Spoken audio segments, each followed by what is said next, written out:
UFC 322 going down in New York. We got Jack Della Maddalena taking on Islam Makhachev for the welterweight strap. And in the co-main event, we got Valentina Shevchenko versus Zhang Wei Li and a ton of bangers. So without further ado, let's get right into it. First fight of the night, we got Vyacheslav Borishev taking on Mateus Camilo. The pick is going to be Mateus Camilo. Vyacheslav Borishev, he lacks tremendously in the wrestling department. Striking is somewhat decent. Got dropped by Chase Hooper, which is not a good look. Mateus Camilo, his last fight, losing to Gabe Green, up a weight class. Gabe Green looked bigger than him, and Mateus Camilo had his moments in that fight. Took Gabe Green down, had him in a triangle that was pretty deep. Don't know how Gabe Green didn't tap, but Gabe Green ended up beating Mateus Camilo. All Mateus Camilo got to do here is utilize his wrestling and his overall MMA background, and he should beat Vyacheslav Borishev pretty fucking easily. I could see him getting him out of there in the second round. And if it does go to a decision, I could see Mateus Camilo getting a unanimous decision here. So, next fight on the card. In the middleweight division, we got Bisanger Susakayev taking on Eric Makhaniko. Bisanger Susakayev, 10-0 in his professional career. Eric Makhaniko, 10-3 in his professional career. Bisanger Susakayev coming off that rear naked choke victory over Eric Nolan in his UFC debut. I mean, he turned around pretty quick because he fought on the Contender Series, won the Contender Series, and then they fast-tracked him to his debut, 4 days later? 4 days later, gets another finish. Pretty good finishing rate. Heavy hands, decent grappling. Eric Makhaniko is going to be a deer in the headlights.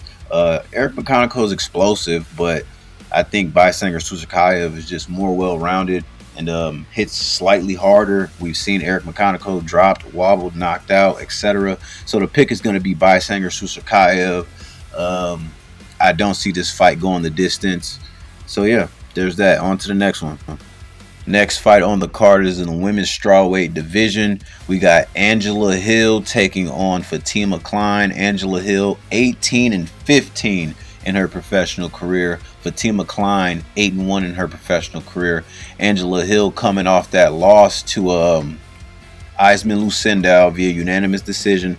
Eisman Lucindow took her down, controlled her for the majority of the fight, and now she's going up against a better grappler than Eisman Lucindow in Fatima Klein. So pretty easy. This whole fight card is not going to be an in-depth breakdown. I mean, everybody that's fighting on the card, I was able to see their last fight, and I'm just basing it on their last performance. Angela Hill will get taken down in this fight. She will get controlled. Fatima Klein should win by unanimous decision. If she pulls off a sub, cool, you know what I'm saying? But Angela Hill, she is pretty gritty. She's a veteran, so I can see her gutting it out. I don't see her winning any rounds, though. So give me Fatima Klein on the money line. On to the next fight.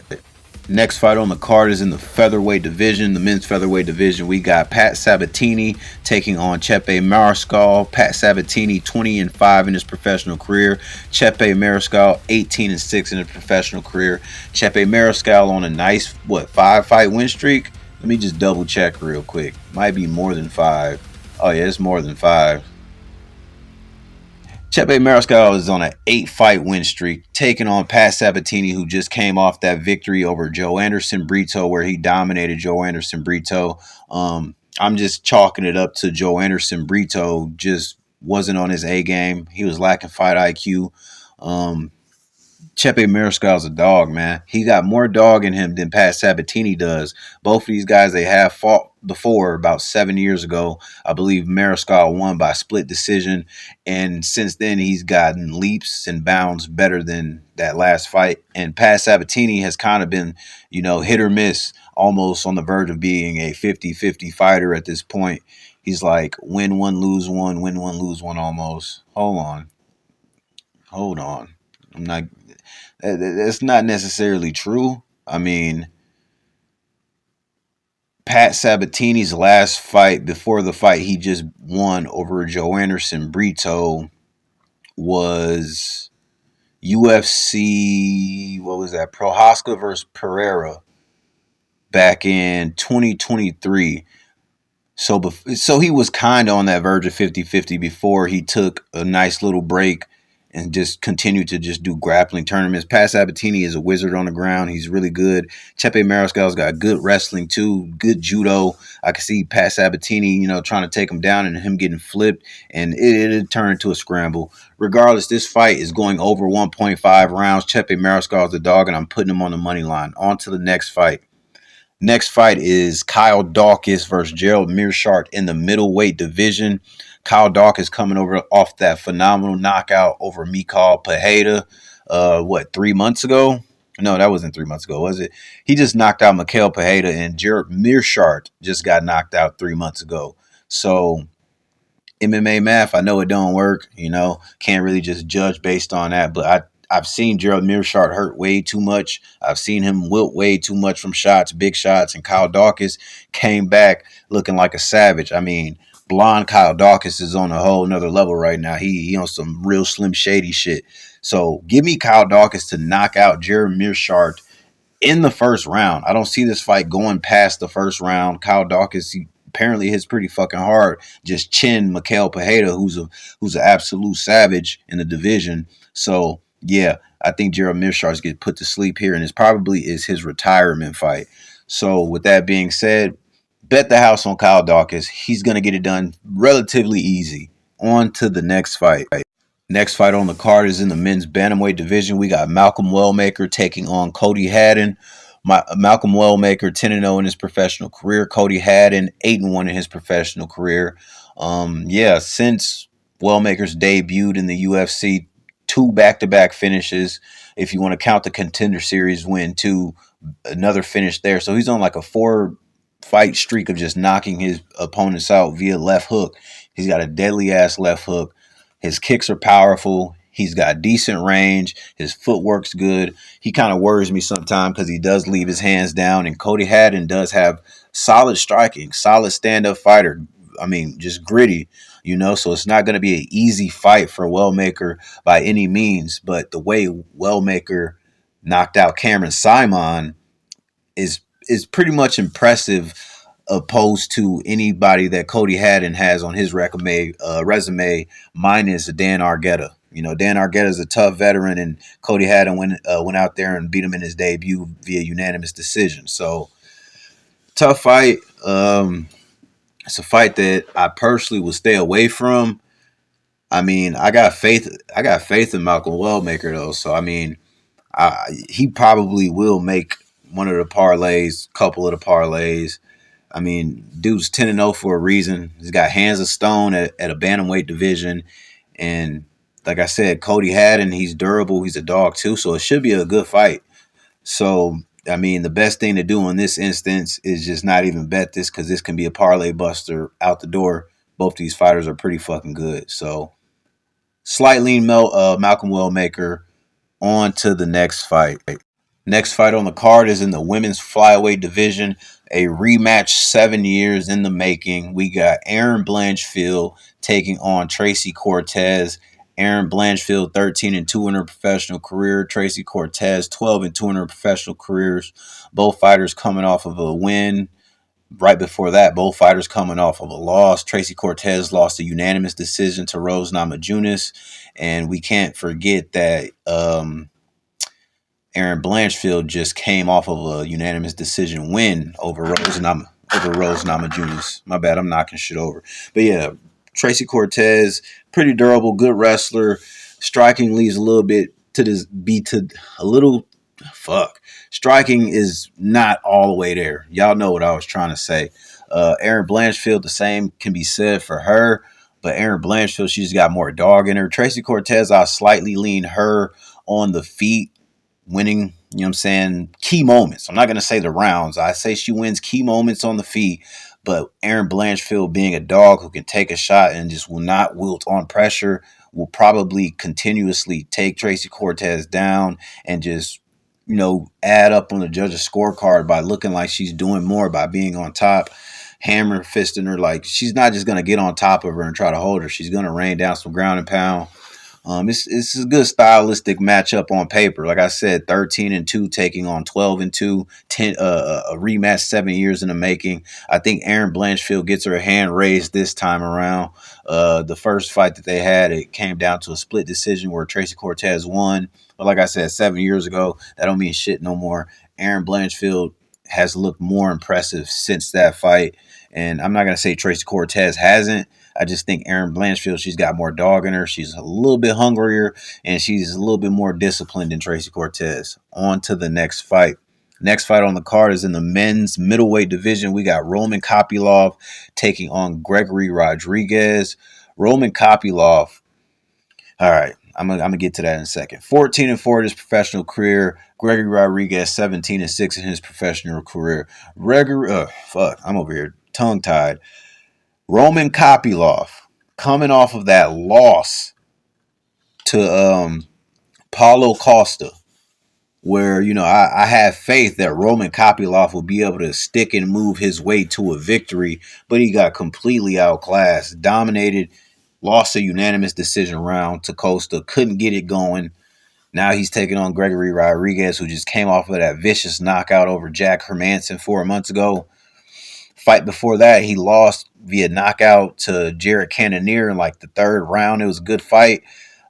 He was winning the fight until he got knocked out pretty much. So there's that. Kopylov is a dangerous striker, heavy on pressure. He will utilize his wrestling if it has to go down there. Kopylov, like I said, he's more of a rangy fighter, stick and move. Likes to throw the leg kicks. He'll throw high kicks too. He's got good hands. But like I said, he's coming off that loss to Paulo Costa. Don't get me wrong, Paulo Costa is not a bum by any means, but Gregory Rodriguez, I believe, would be able to beat Paulo Costa. Not like viciously, but I think Gregory Rodriguez would be able to get it done against Paulo Costa because, I mean, coming out of Kill Cliff, man, they scrap over there at Kill Cliff. So, wait, no, that's not Kill Cliff where Gregory Rodriguez is it? Somewhere in Florida. It might be because Cannonier's from Kill Cliff. I'm a little confused now where Gregory Rodriguez trains. I swear I thought I seen them training together before. But anyway, slightly in Gregory Rodriguez. On to the next fight. Next fight on the card is in the men's middleweight division. We got Bo Nickel against Rodolfo Vieira. Bo Nickel coming off that nasty loss to Rainer de Ritter where he literally quit. Rainer de Ritter threw a knee up the middle. Bo Nickel huffed and he puffed and his bitch ass took a knee. Now he's taking on Rodolfo Vieira. Rodolfo Vieira coming off that unanimous decision win over Tresean Gore.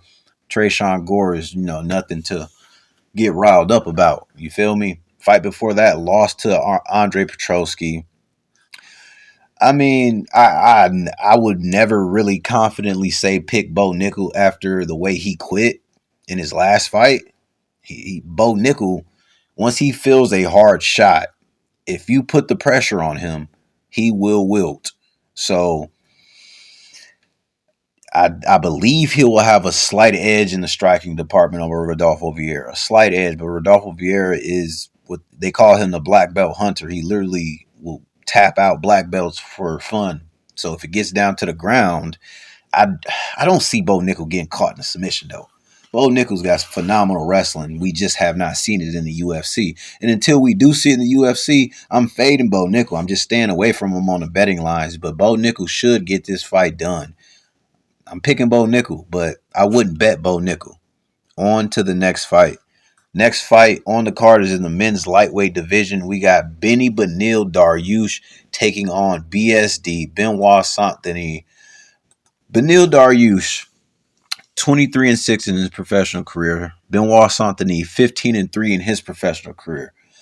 Benoit Saint-Denis coming off 2 back-to-back victories where he submitted Kyle Prepelec and then he submitted Mauricio Hufi.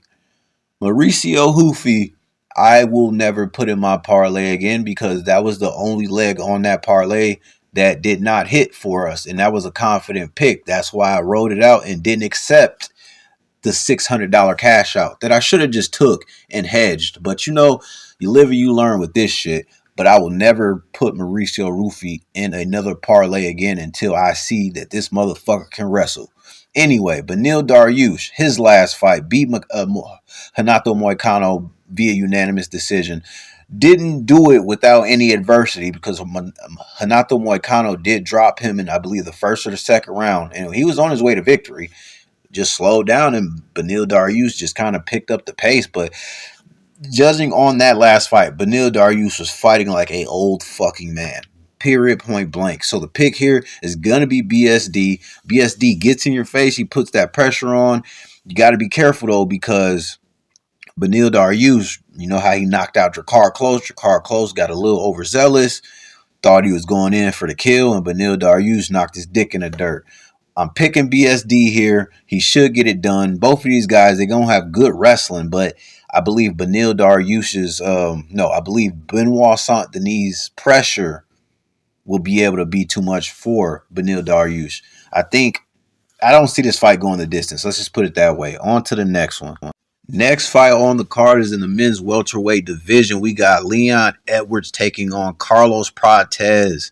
Leon Edwards, 22-5 in his professional career, former welterweight champion. Carlos Prates, 22-7 in his professional career.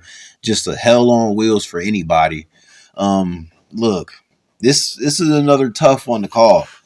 I believe, because now Leon Edwards don't have to worry about that wrestling threat. I do believe that we can see Leon Edwards have some success. I don't go against putting Leon Edwards on the spread, betting him to win at least one round. I can see it happening because Carlos Prates, we saw his last fight against Ian Gary. He did not turn on that fucking kill switch until the third and fourth round. No, it was midway through the third through the fifth, and he lost because of him not turning on that kill switch. Both of these fighters, you know what I'm saying, like their last, just Leon Edwards has always been a fucking slow starter to begin with. Carlos Prates, that last fight, slow starter. I'm a slight lean Carlos Prates though. I believe Carlos Prates, while he kind of showing signs of being a slow starter, he will do more than Leon Edwards. But yeah, this is another tough fight to call though, because Leon Edwards can go to that wrestling if he wants to. He doesn't have phenomenal wrestling, but he did land a takedown against Bilal Muhammad. Like he won that fifth round against Bilal Muhammad too, pretty convincingly, even though he got dominated all four. So yeah, this is gonna be a good fucking fight, man. I can't wait to watch this one right here. Give me slightly in Carlos Prates though. I'm a slightly in Carlos Prates.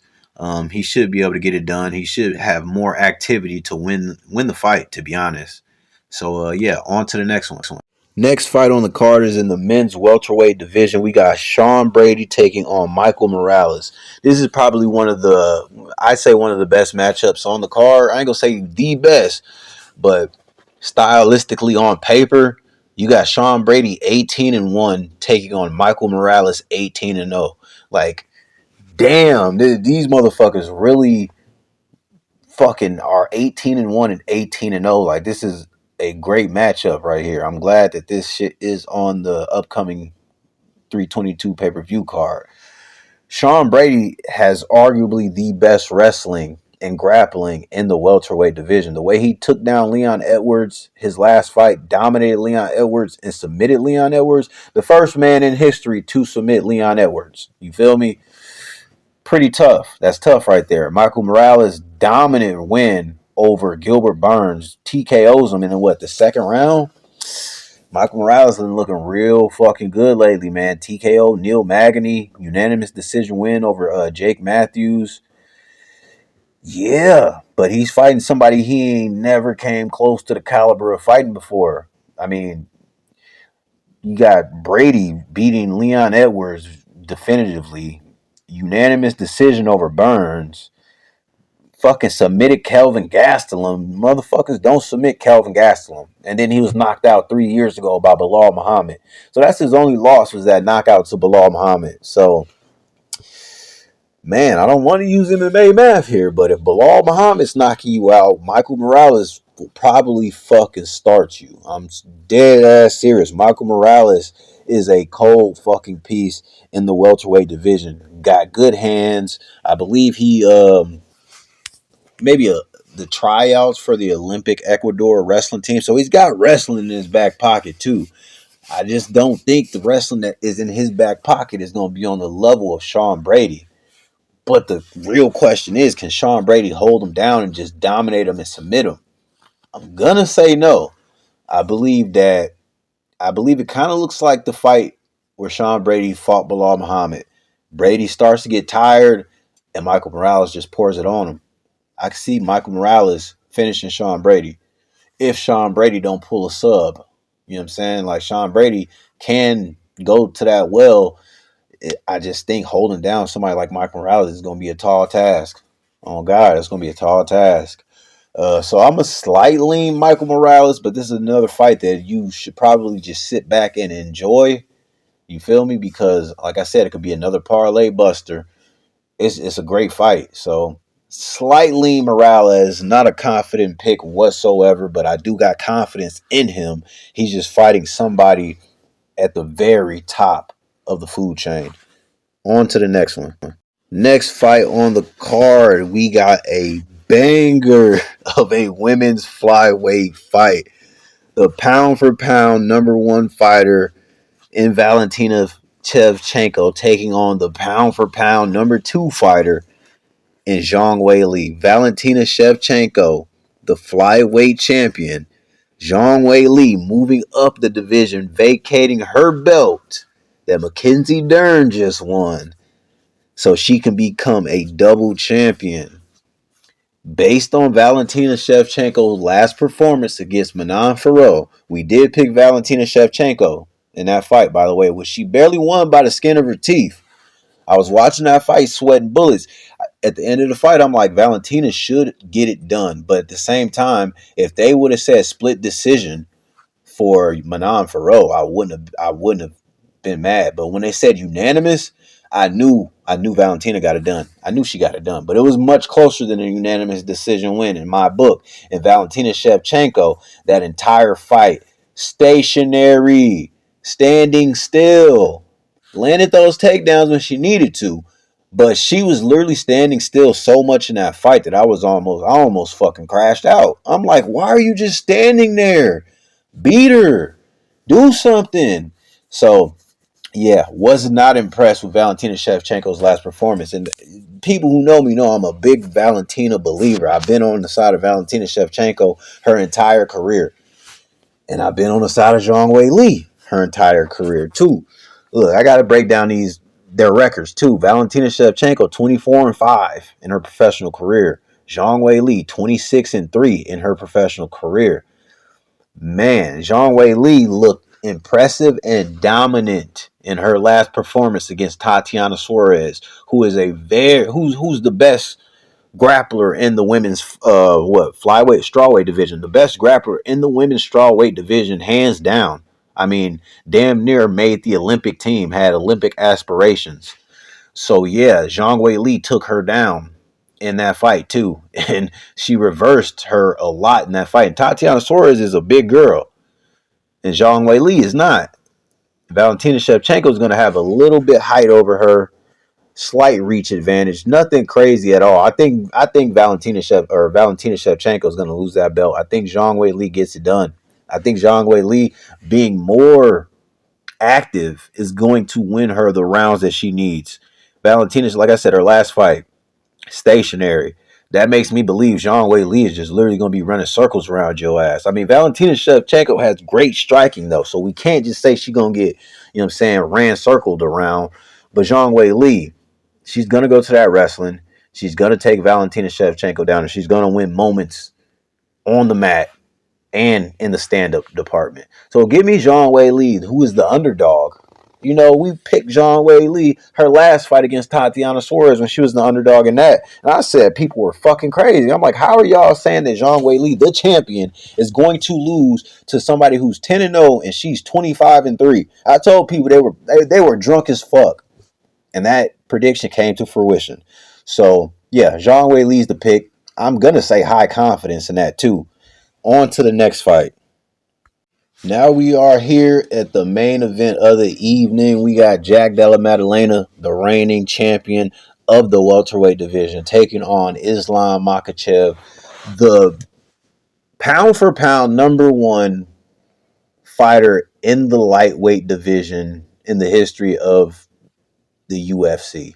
I mean, he surpassed Khabib's accomplishments by now. You feel me? Like Islam Makhachev is a very, very dangerous Russian fighter. Put it that way. No will to quit, you know? And he's moving up in weight, taking on Jack Della Maddalena. And everybody's like, oh, Jack Della Maddalena is going to have the size advantage.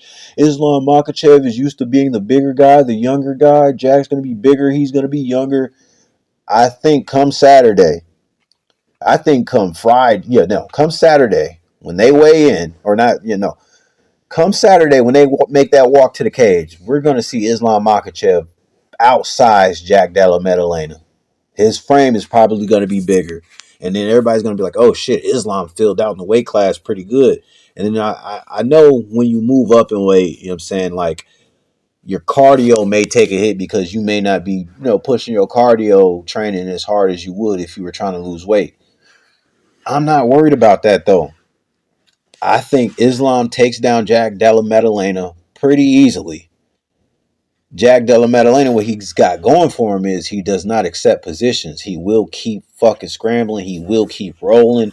You got to get Jack Della Maddalena tired, like how Bilal Muhammad did in the fourth round? It was the fourth round of that title fight where Jack Della Maddalena actually settled for position. Every time Bilal Muhammad would try to get him down, Jack Della Maddalena was scrambling for like 20 minutes, not going. And then he eventually got tired, and Bilal Muhammad, had a little control time. It wasn't enough control time to win the fight, though. So, yeah, I think Islam, being a much better grappler and wrestler than Bilal Muhammad, will be able to hold Jack Della Maddalena down much longer than anybody has ever held down Jack Della Maddalena. I mean, Gilbert Burns took down Jack Della Maddalena like 6 times in their fight. You feel me? So JDM, he does have to worry about being stuck in this fight. I know he scrambles. I know he looks good when he does it. I know he does not settle for position. But being grabbed by a Russian motherfucker by the name of Islam Makhachev is a whole different ball game. It's a whole different ball game, bro. It just really is. Islam Makhachev has been dominant, man. I mean, and his stand up is good too. I mean, that's another thing. Everybody's like, "Oh, he's gonna outclass Islam on the feet." We talking like as if Islam didn't knock out Alexander Volkanovski, as if Islam does not have knockouts on his resume. Come on now, there's a lot of JDM glaze going on. You feel me? And it is what it is because Jack Della Maddalena, he's the underdog, which he should be because I believe Islam Makhachev is going to make this look pretty easy. I don't think this fight is going to go to distance. I think Islam Makhachev will be able to submit Jack Della Maddalena in probably, I say, halfway through the second round or early in the third. Dead ass. That's how confident I am in Islam. He's a different breed, man. These guys coming out of fucking Khabib Nurmagomedov school, they're just different breeds, bro. These motherfuckers wrestle bears. They run in fucking mountains, fucking naked in the snow. Like they don't fuck around, bro. They got some real spiritual shit going on behind them that they just do not wilt. So give me Islam Makhachev to not wilt and become a two-weight division champion. That's crazy. Two-weight division champion. Yeah, I see it though. I see Islam being a double champ, beating Jack Della Maddalena. It's gonna be a fun fight. This like I said, this fight card is stacked. UFC 322 they're going out with a banger before their new Paramount deal. So yeah. Without further ado, I'm gonna give you guys my top 5 most confident picks, and we just gonna close it out that way. Let's go. All right, my starting 5 are: give me Fatima Klein to beat Angela Hill. Give me the Chepe Mariscal and Pat Sabatini fight to go over 1.5 rounds.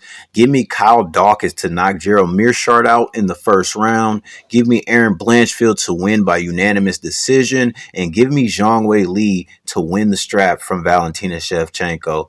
I'll see you guys Saturday for UFC 322. Hopefully you enjoyed this, and let's make some money. This is how we win. We game plan, we use our fight IQ, and we beat motherfuckers up. Anyone else got any questions?